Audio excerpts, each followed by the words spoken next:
Seconda corsa della serata, il premio Assoro, una dotazione di 4.800 euro, una corsa riservata a femmine di 4 anni che hanno portato a casa da 3.000 a 10.000 euro nella carriera. Corsa con l'autostart sul miglio. Andiamo a leggere il campo dei partenti mentre i cavalli si stanno radunando in attesa delle luci dell'autostart e della chiamata per l'avvio di questa seconda corsa. Il countdown è a 0, quindi andiamo a leggere Grace Time Q con Filippo Monti, parte con il numero 1, con il numero 2 troviamo Grace Kelly Matley con Vincenzo Piscoglio dell'Annunziata. Il numero 3 Gea Pax con Giuseppe De Filippis, 4 Giovinezza Bella con Danilo Pepponi, 5 Ginger Bar Maurizio Cheli, 6 Giusvalla Davide Di Stefano che sostituisce Gennaro Amitrano. La seconda fila è formata da 2 soli cavalli, il numero 7 di Giravolta Roberto Vecchione, il numero 8 di James Sky con Lorenzo Baldi. I primi 6 cavalli sono già tutti quasi perfettamente allineati, mentre invece si stanno raggiungendo il numero 7 e il numero 8. Rinuncia alla partenza Maurizio Cheli con Ginger Bar. La macchina accelera, si parte. Davanti a tutti Giusvalla. Giusvalla precede Gea Pax e in terza posizione il numero 4 di Giovinezza Bella. Poi c'è l'errore improvviso di Gea Pax.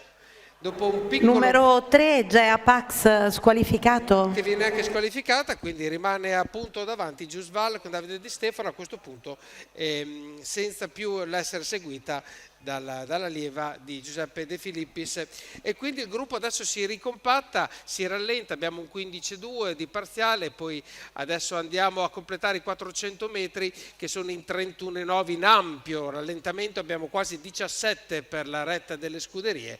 Ovviamente non c'è necessità di dare fondo alle proprie energie in un momento comunque che la corsa si deve solamente consolidare nelle rispettive posizioni, quindi davanti a tutti abbiamo Giusvalla, a destra arriva Grace Kelly Matley, mentre in terza ruota scatta velocissima Giravolta dà una sveglia alla corsa, prova a difendersi Giusvalla, ma probabilmente l'azione di Roberto Vecchione è decisiva, infatti sfila davanti un parziale in 14,6 secco 1,4,3 per gli 800 metri. Roberto Vecchioni si ritrova davanti a precedere stavolta Giusvalla, e poi abbiamo gli altri che comunque stentano un po' a seguire, si è già frazionato il gruppo in 2 tronconi, se ne va Giravolta che ha preso un paio di lunghezze di vantaggio, prova sempre a destra Grace Kelly Matley a rimontare qualche posizione, rimane comunque seconda Giusvalla. James Sky prova a prendere la schiena di Grace Kelly Matley, ma comunque sembra in grande controllo Giravolta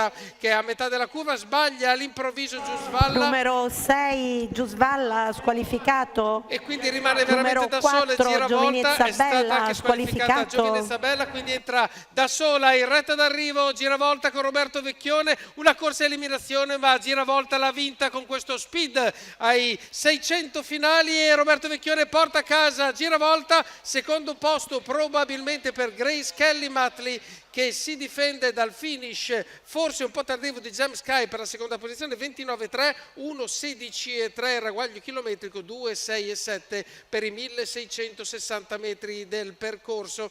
Allora andiamo a vedere lo slow motion, la netta vittoria di Giravolta con Roberto Vecchione, e poi andiamo a controllare che effettivamente la seconda posizione sia ad appannaggio di Grace Kelly Matley, e dovrebbe essere così, dovrebbe precedere effettivamente James Sky di una corta testa. Quindi vince Giravolta Roberto Vecchione per Cristian Rossi, e questa femmina da Varennes e Magia che si è portata a casa la seconda corsa del convegno.